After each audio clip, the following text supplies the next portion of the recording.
Hello students, बच्चे, as you know that your chapter number 7 is over and today we will be starting your chapter number 8.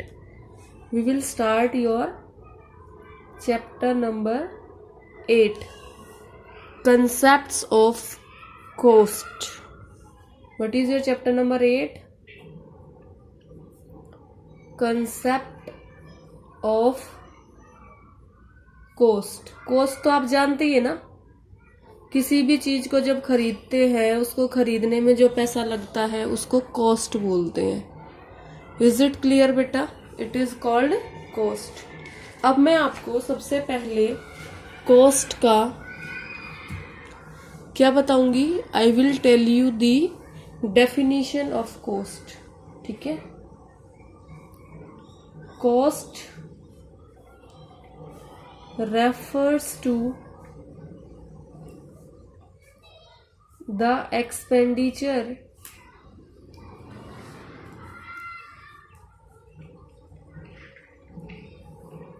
incurred by a producer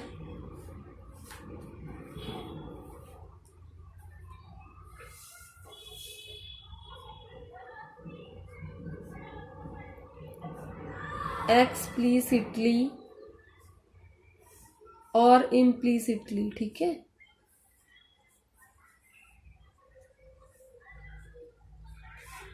on the factors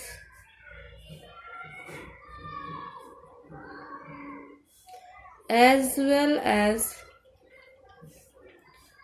non-factor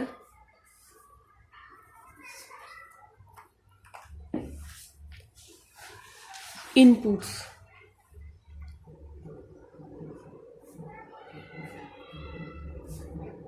For a given output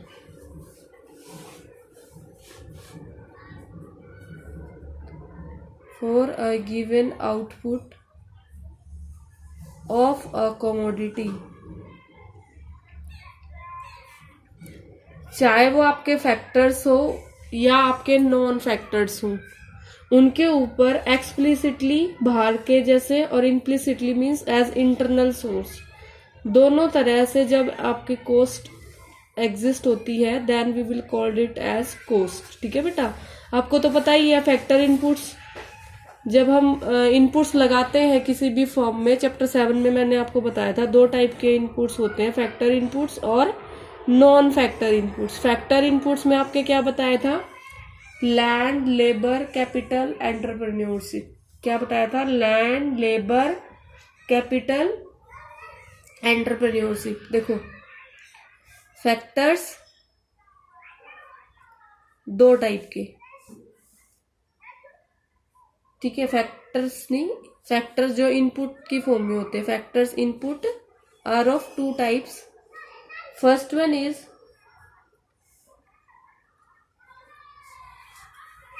inputs are of two types. First one is your factor inputs and second one is your non-factor inputs. Factor inputs बेटा आपके land, labour, capital and entrepreneurship. ये जो चारों हैं इनको factors of production भी कहा जाता है। क्या कहा जाता है? Factors of production. अगर आपसे कोई पूछे नेम 4 फैक्टर्स ऑफ प्रोडक्शन तो आपको ये चारों नाम बताने हैं, लैंड, लेबर, कैपिटल और एंटरप्रेन्योरशिप। अब आपके नॉन फैक्टर इनपुट्स में आता है बेटा आपका रॉ मटेरियल। जो भी रॉ मटेरियल आप अपनी फॉर्म में यूज करते हो फाइनल प्रोडक्ट बनाने के लिए, that is your non factor inputs. अब आपके जो कॉस्ट वाला टॉपिक है ना बेटा, कंसेप्ट ऑफ कॉस्ट, इसमें जो सबसे पहले चीज हम पढ़ेंगे वो आपका पढ़ेंगे एक्सप्लिसिट एंड इम्प्लिसिट कॉस्ट। कौन सा टॉपिक पढ़ेंगे? Explicit and implicit cost. आपके एक्सप्लिसिट और इम्प्लिसिट कॉस्ट में क्या है बेटा? थोड़ा ध्यान से हम देखेंगे, थोड़ा कंफ्यूजिंग सा है ये topic.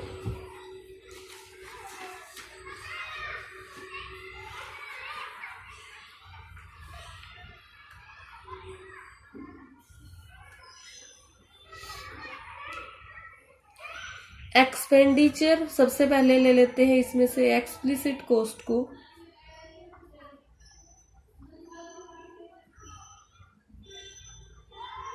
Expenditure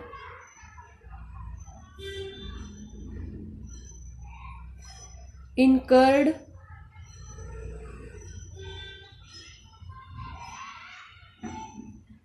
by the producer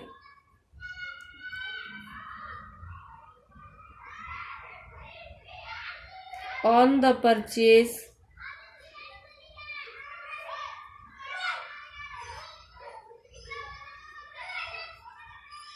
of inputs from the market। ऐसे इनपुट्स जो मार्केट से परचेज किए जाते हैं उनके ऊपर जो एक्सपेंडिचर होता है that is your explicit cost. ठीक है बेटा। Second one is your implicit cost.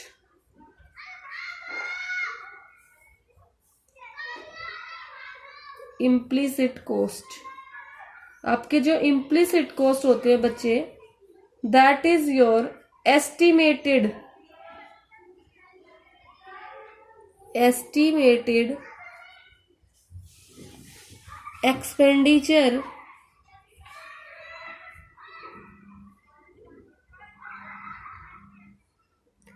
on the use of self-owned inputs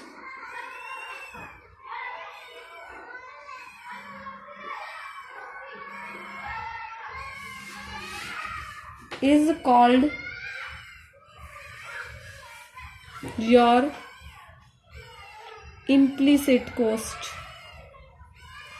ध्यान से समझ लो, ऐसा एस्टिमेटेड एक्सपेंडिचर जो हम अपने पास जो ऑलरेडी अवेलेबल इनपुट्स होते हैं ना, जो हमारे खुद के होते हैं और उनको अपनी प्रोडक्शन के लिए अपनी फर्म में यूज करते हैं, उनकी एस्टिमेटेड कॉस्ट को इम्प्लिसिट कॉस्ट बोलते हैं।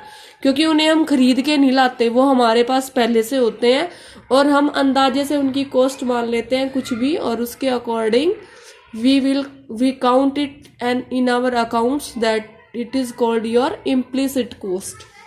ठीक है बेटा। 3 डेफिनेशन की है अभी तक, इनफैक्ट 4 टॉपिक किए हैं। फर्स्ट कॉस्ट, फिर आपके टाइप्स ऑफ इनपुट, फिर आपका एक्सप्लिसिट और आपका इम्प्लिसिट कॉस्ट किया है। इसके साथ साथ बेटा मैं आपको एक और चीज बता दूं, आपका जो टोटल कॉस्ट होगा ना, देखो यहां लिख रही हूं मैं एक formula, that is of your total cost.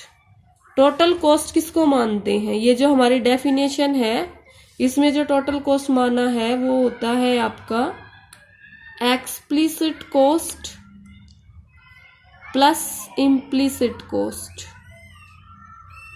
दोनों कॉस्ट के टोटल को आपका टोटल कॉस्ट माना जाता है। इज इट क्लियर बेटा? Okay. Cost is always measured as opportunity cost. जो कॉस्ट है उस कॉस्ट को अपॉर्चुनिटी कॉस्ट की तरह माना जाता है। आपके यहाँ पर अगर आपको एग्जाम्पल्स लिखने हैं तो that can be your wages paid to the workers,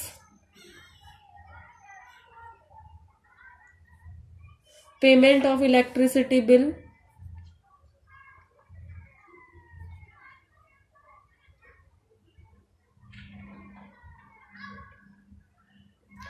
और बेटा यहाँ पे आपका estimated rent, estimated rent on entrepreneurs own building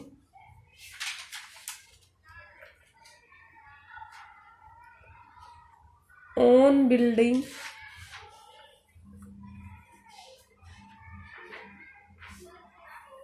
estimated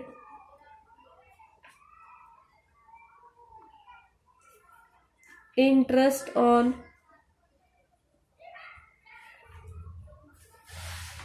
entrepreneurs on capital। ठीक है बेटा, जो हमारे पास ऑलरेडी पहले से चीजें थी। अब जो है next topic I will start for you on the next page, that is बेटा योर, देखो बहुत इंपॉर्टेंट सेंटेंस है ये, कॉस्ट इज ऑलवेज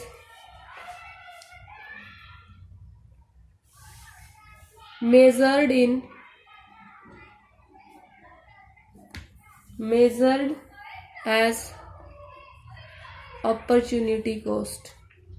कॉस्ट को अपॉर्चुनिटी कॉस्ट की तरह मेजर किया जाता है।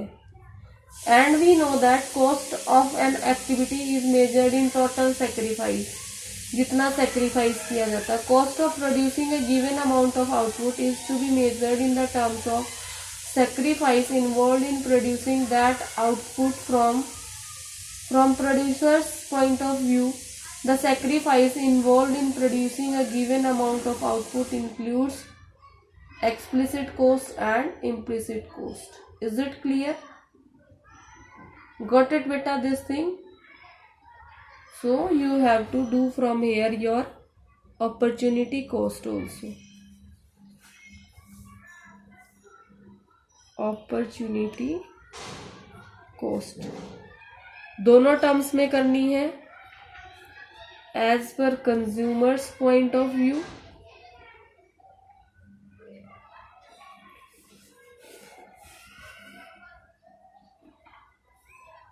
एंड देन बेटा as per producers point of view.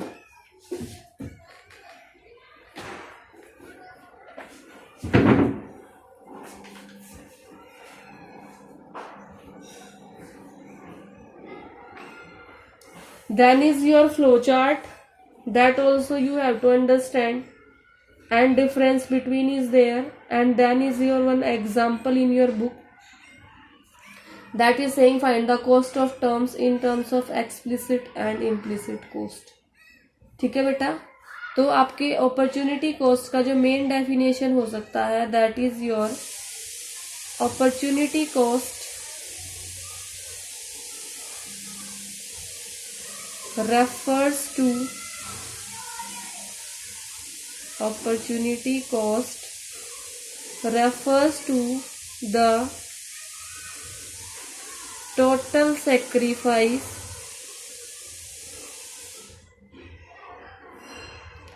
made in terms of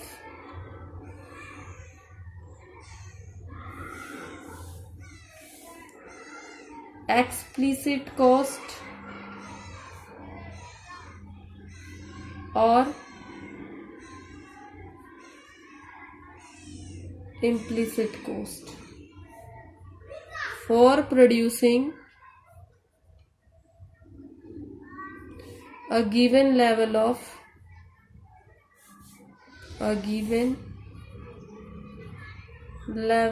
output।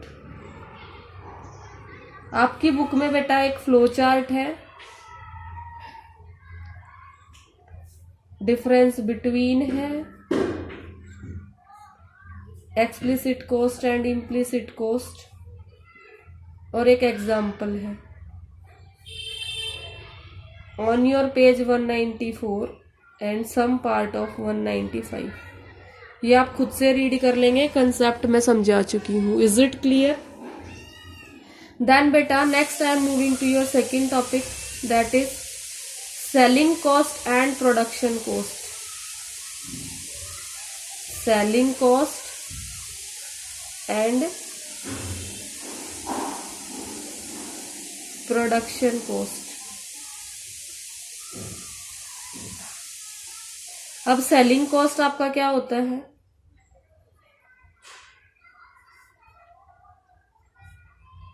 It refers to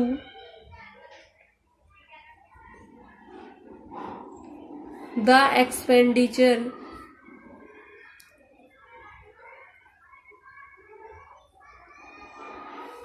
incurred by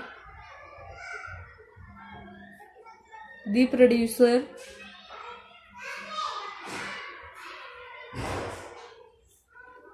to promote sale of the commodity। जैसे किसी भी प्रोडक्ट को हमें सेल करना है, उसके ऊपर जो भी हम कॉस्ट इनकर करेंगे, for example advertisement.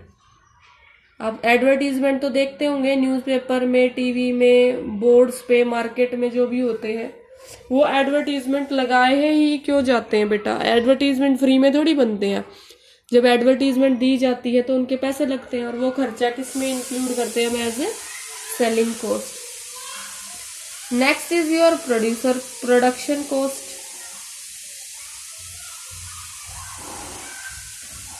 Production cost, आपका जो प्रोडक्शन कॉस्ट है, that is, it refers to the expenditure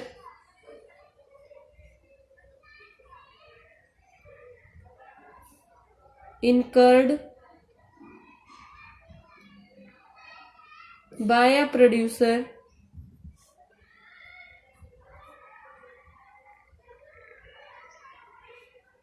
explicitly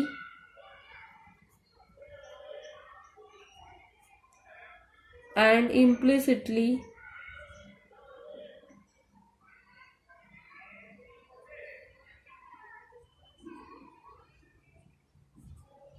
on the inputs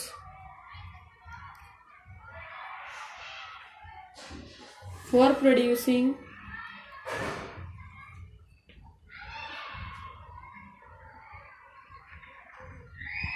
a given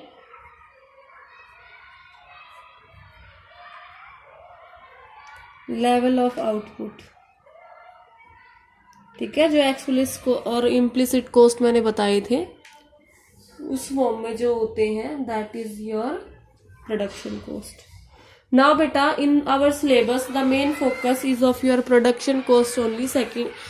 selling cost का सिर्फ कंसेप्ट हमें करना था। Now we will move to your next page, that is we have to do your second topic,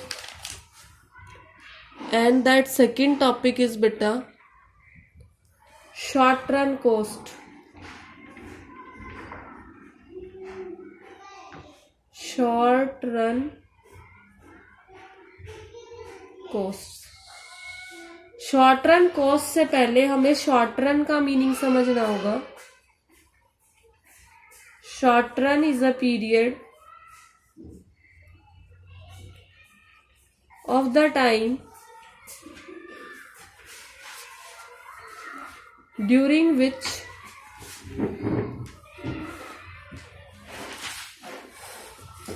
some factors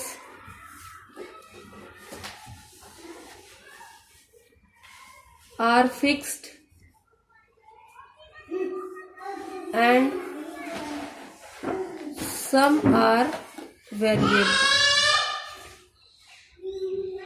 some are variable, ठीक है बेटा। Short run में कुछ फैक्टर्स फिक्स होते हैं, कुछ फैक्टर्स वेरिएबल होते हैं। और शॉर्ट रन के दो कंपोनेंट्स होते हैं जो हमारे शॉर्ट रन कॉस्ट होते हैं। शॉर्ट रन कॉस्ट जो होते हैं, तो जो भी खर्चे हमें शॉर्ट टाइम पीरियड के लिए जो भी फिक्स फैक्टर्स पे और वेरिएबल फैक्टर्स पे करते हैं, that is our short run cost. अब इस शॉर्ट रन कॉस्ट के ना बेटा दो फैक्टर्स होते हैं। One is your fixed cost and then another one is your variable cost। इसका मतलब आपका जो टोटल कॉस्ट है, that is equal to total fixed cost plus total variable cost. जो आपका टोटल फिक्स्ड कॉस्ट है सपोज 100 और ये 50, तो 100 और 50 मिलके 150 आपका क्या हो जाएगा, टोटल कॉस्ट। क्लियर है बेटा, गॉट इट। अब आपका फिक्स्ड कॉस्ट होता क्या है, मैं यही लिख देती हूँ fixed cost. It refers to the expenditure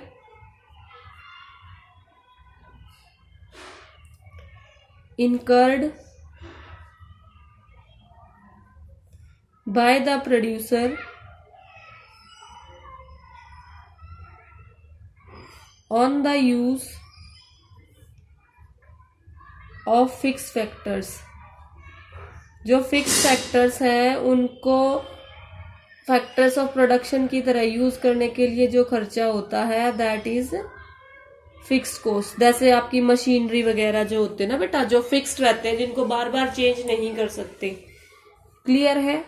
and what is your variable, देख लेते हैं वेरिएबल को भी। ये फॉर्मूला मैं बॉक्स में बना देती हूँ, कभी आपको दिखे ना। Is it clear?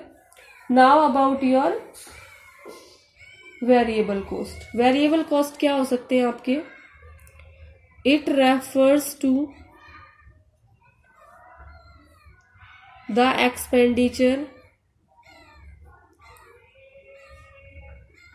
the expenditure incurred by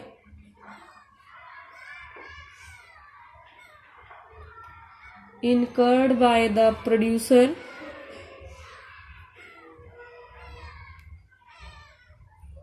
on the use of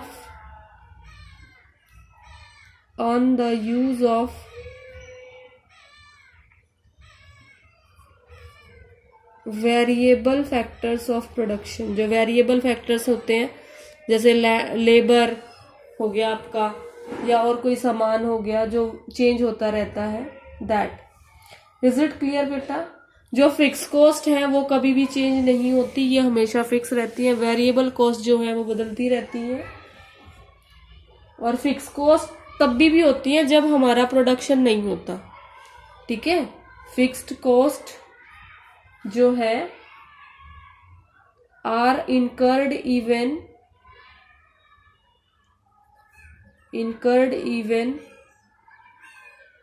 when output is zero. जब आउटपुट ना होता हो ना किसी फर्म का, तब भी फिक्स कॉस्ट के खर्चे तो होते ही हैं। ऐसा नहीं है कि नहीं होते, फिक्स कॉस्ट के खर्चे तभी भी होते हैं, वेरिएबल कॉस्ट के नहीं होते। क्योंकि जब आउटपुट ना हो तो मजदूरों को काम करने से मना किया जा सकता है, लेबर्स को यूज नहीं करते हैं, और कुछ फैक्टर्स को यूज नहीं करते हैं बेटा, ठीक है। तो वहां की कॉस्ट कम हो जाती है, लेकिन फिक्स कॉस्ट हमेशा रहती है, अगर आउटपुट हो या आउटपुट ना हो। इज इट क्लियर बेटा? अब आपकी बुक में लिखा है एक एग्जाम्पल, उसको मैं साथ साथ रीड कर देती हूँ। Let us assume that it makes 6 carpets. Total cost of hiring the machine is 500 per day. Obviously 500 per day is fixed, has to be incurred when no carpet is made between 0 to 6 carpet in the fix cost would remain. These cost are also called supplementary. अब fix cost के कुछ other names होते हैं। Fix cost के बेटा others name होते हैं, that मैं बता देती हूँ आपको। Other names of fixed cost, ठीक है। Other name of fixed cost क्या क्या होते हैं? Other name of fixed cost, supplementary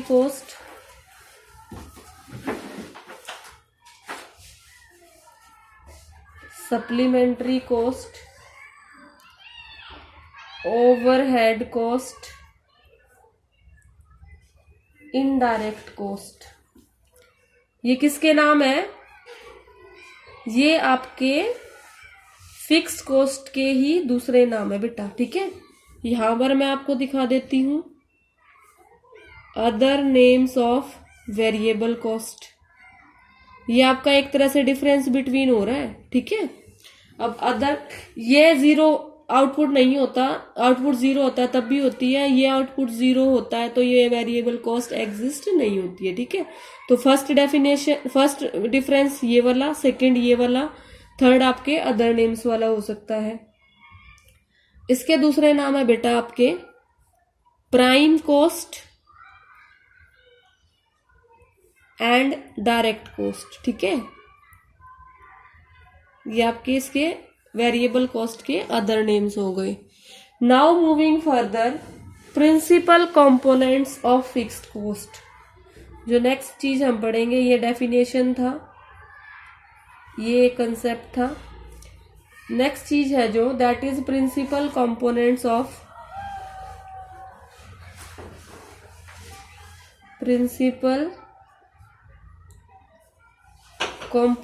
of fixed cost. यहां हम कर लेंगे principal components of variable cost. ठीक है बेटा, कंपोनेंट्स मीन्स उसमें क्या क्या इंक्लूड होता है। इसमें सबसे पहले इंक्लूड होता है आपका expenditure on machine and plant. पता तो हो ना फिक्स कॉस्ट क्या होती है। सेकंड बेटा आपका expenditure on land and building.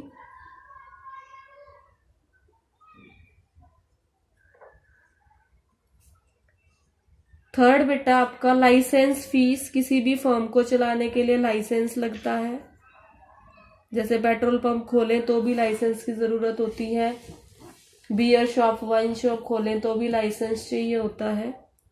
Then is your wages and salaries.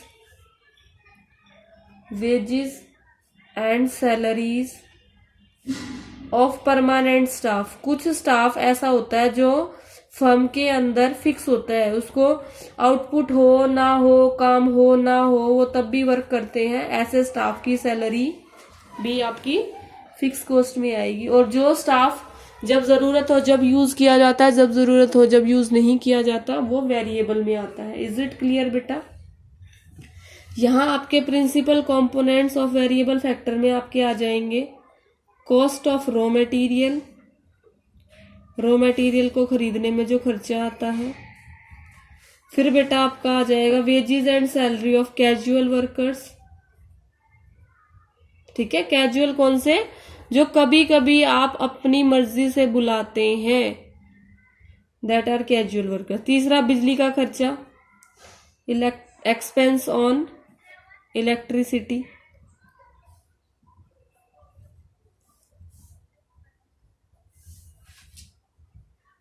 Fourth is your wear and tear expenses, टूट फूट जो होती है उसके खर्चे।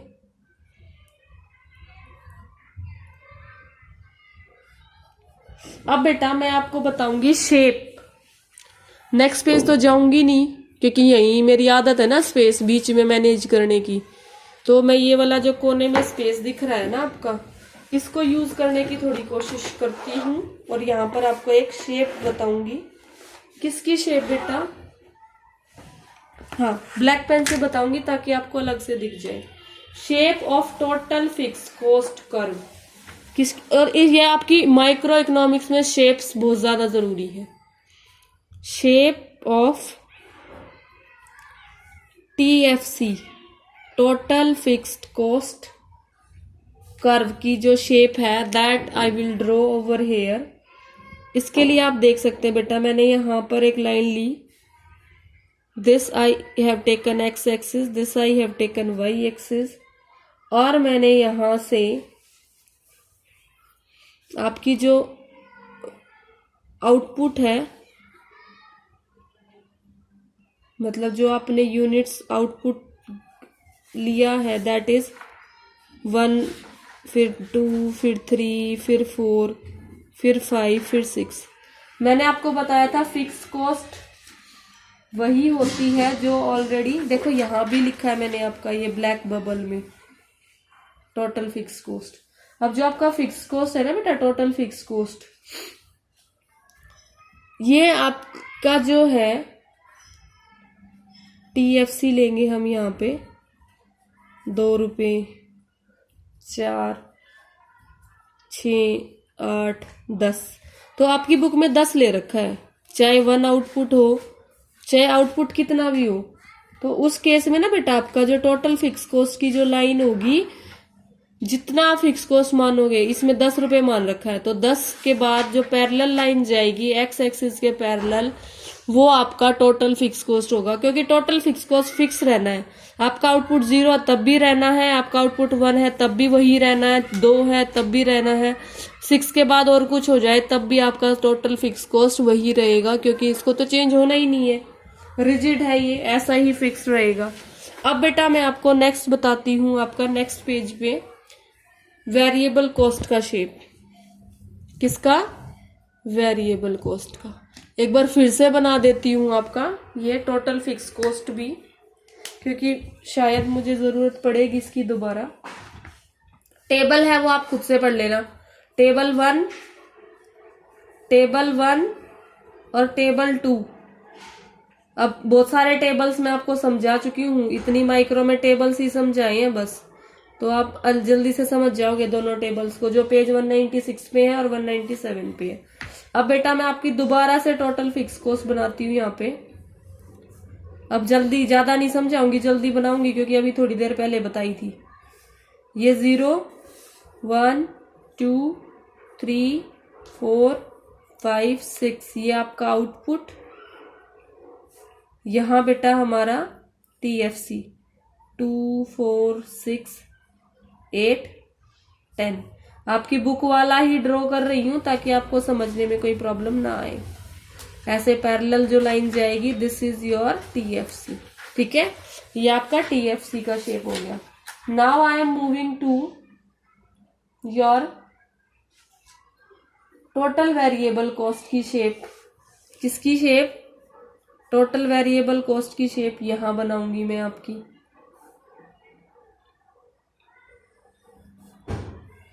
ये किसकी बनेगी? टोटल वेरिएबल कॉस्ट की शेप। आपकी जो टोटल वेरिएबल कॉस्ट है वो 10 20 30 40 TVC 10 20 30 40। आउटपुट वही आपका 1 2 3 4 5 6। अगर आपके टेबल के अकॉर्डिंग मूव ऑन करें बेटा, टेबल आप बुक से देख सकते हो साथ साथ पीछे पेज पे जाके। जब आपका आउटपुट 0 तो आपके टोटल वेरिएबल कॉस्ट 0 है। ठीक है, ब्लैक पेन से बनाती हूँ। अगर आपका फिर 1 हो गया तो आपकी आ गई 10, 2 हो गया तो 18 यहाँ पर आएगी कहीं, फिर 3 हो गया तो बेटा 24 यहाँ आ जाएगी आसपास, और अगर आपका 4 है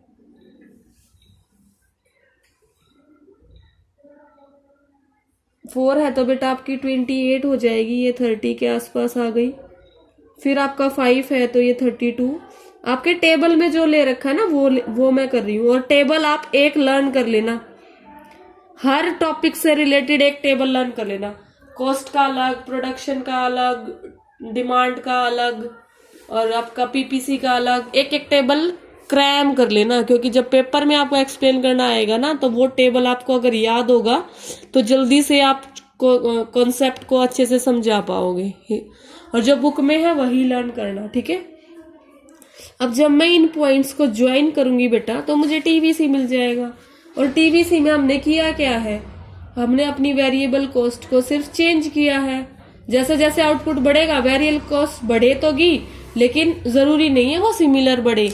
पहले 0 है, जब आउटपुट नहीं है तो 0 रहेगी, फिर 10 हो गई, फिर 18 हो गई, फिर 24 हो गई। देखो यहाँ पे 10, यहाँ पे 18, यहाँ पे 24, यहाँ पे 28, यहाँ पे 32, यहाँ पे 38। ठीक है, ऐसे ये मूव ऑन करती है। क्लियर है? फिर मैं जब इनको ज्वाइन कर दूंगी तो जो शेप आएगी ज्वाइन करके, that will be my TVC। वो मेरा क्या होगा? Total variable cost. और आपकी वेरिएबल कॉस्ट है ना बेटा, इट कीप्स ऑन इंक्रीजिंग, ये इंक्रीज होती रहती है। एंड व्हेन आउटपुट इज 0, जब आपका आउटपुट 0 होता है आपकी TVC भी 0 होती है। लेकिन आपका जब इस केस में जब आपका आउटपुट 0 है तो आपका TFC 10 है। ये ही है मेन डिफरेंस दोनों चीजों में। इज इट क्लियर बेटा? Got it? फिर आपकी बुक में फोकस जोन है एक, डिफरेंस बिटवीन ये आप खुद से करोगे, क्योंकि इस बुक में है ना बेटा रिपीटेड चीजें बहुत सारी हैं, तो बार बार मैं उनको रिपीट नहीं कराऊंगी। Then is your important observation, the distinction between fix cost and variable cost is valid only in the context of short period. In long period, all factors tends to become variable. Accordingly, all tends to become variable cost. ये जो difference between आपकी book में दे रखा है, ये कह रहे हैं कि ये सिर्फ शॉर्ट रन में ही हम पढ़ते हैं। इज इट क्लियर बेटा? Next topic is saying that behaviour of your, ये एक इंपॉर्टेंट ग्राफ है आपका जो तीनों को मिक्स करके बनेगा। That is behaviour of your FC, VC and your total cost. ठीक है, इसके लिए मैं टेबल भी बनाऊंगी ताकि आपको पुराने टेबल्स भी समझ आ जाए। थोड़ा जल्दी बनाऊंगी। आउटपुट जल्दी जल्दी समझने की कोशिश करना। Variable cost, total cost. Output लाइनें नहीं खींच रही हूं मैं, ऐसे ही बना देती हूँ, थोड़ा ध्यान से समझ लेना। अब देखो फिक्स कॉस्ट आपकी बुक का जो सबसे पहला एग्जाम्पल था ना, ये तो उसमें बना रखा था मैंने, इसीलिए वहां पे नहीं बनाया क्योंकि मेरे को पता था बाद में फिर बनाने पड़ेंगे। आउटपुट FC ये सबसे पहले बना रखा था, जो ये हमने कर्व बनाया इससे पहले। फिर बेटा आपका VC का कर्व, ये जो VC वाला है ये आपके इससे पहले बना रखा है बुक में। ठीक है, 18, 24, 28, 32 और 38। अब टोटल कॉस्ट आप खुद निकाल लो। टोटल कॉस्ट क्या होता है? FC प्लस VC, इन दोनों को ऐड कर दो। 10 प्लस 0 10, 10 प्लस 10 20, 28, 34, 38, 42 और बेटा आपका 48। ये आपका आ गया टोटल कॉस्ट। अब इसका हम डायग्राम भी बना सकते हैं। चलिए डायग्राम बना लेते हैं फटाफट से। ये हमने लिया आपका एक बड़ा सा ग्राफ, यहाँ हमने कर दिया X, यहाँ कर दिया 0 और बेटा यहाँ कर दिया हमने Y। यहाँ पे आपके आउटपुट्स ले लिए 1, 2, 3, 4, 5 और 6। ठीक है, फिर मैंने आपका यहाँ पे गैप्स ले लिए 10, 20, 30, 40, 50। अब जैसे आपकी टोटल फिक्स कॉस्ट 10 है ना बेटा, तो एक तो ये आपकी टोटल फिक्स कॉस्ट का कर्व हो गया पैरेलल लाइन, ये हो गया TFC। फिर वेरिएबल कॉस्ट जो बनाया था आपका, फिर से बना लेते हैं एक बार। 0 पे 0 है, 1 पे 10 है, फिर आपका 2 पे 18 है, 3 पे 24 है बेटा यहाँ के आसपास, फिर 4 पे बढ़िया रहता, पहले नहीं बनाती क्योंकि दोबारा बनाना पड़ गया। 5 पे 32 है और 6 पे बेटा आपका 38 अराउंड है। तो ये जो आपकी शेप आ गई, ये रिपीटेड हो गया ना कंसेप्ट, अभी तो बनाया था दोबारा बनाना पड़ा। ये आपका TVC आ गया। ठीक है बेटा, अब हमारा TFC। अब इस TVC के अंदर ये जो 10 10 10 10 ऐड होगा, इसको ड्रॉ कर लेते हैं। चलिए 0 पे 10, ठीक है, फिर 1 पे, देखो यहां से देख रही हूं मैं, 1 पे 20, फिर 2 पे 28 यहाँ आ गया आसपास, 3 पे बेटा आपका 34 यहाँ आ जाएगा नियरली, और 4 पे 38 इसके आसपास आएगा, और 5 पे 42 इससे थोड़ा सा ऊपर, और आपका 6 पे 48। ऐसे आप इसको प्लॉट कर लेंगे तो जो आपका आएगा टोटल कॉस्ट का कर्व आएगा ना बेटा, वो भी आपका पैरेलली मूव ऑन करेगा आपके TVC के साथ। और ये जो गैप होगा ना हर पॉइंट पे, ये 10 के इक्वल होगा, क्योंकि हमने हर बार इसमें क्या किया है, 10 को ऐड किया है। तो ये आपका हो गया total fix cost variable cost की शेप। इज इट क्लियर बेटा? अब आपका रहता है average cost, average variable cost, marginal cost. Next topic आपका नेक्स्ट क्लास में करेंगे। ठीक है, तो अभी हमने कर लिया आपका टिल पेज नंबर 109 तक। ठीक है बेटा, we have done till today till page 109। ठीक है, अगर करा तो मैं और भी सकती हूँ, एक दिन में ये चैप्टर वैसे हो सकता है खत्म, क्योंकि आगे की चीजें बहुत इजी हैं, पर ठीक है आप इतना ही कर ले। And your homework is you have to read complete chapter, read complete chapter 8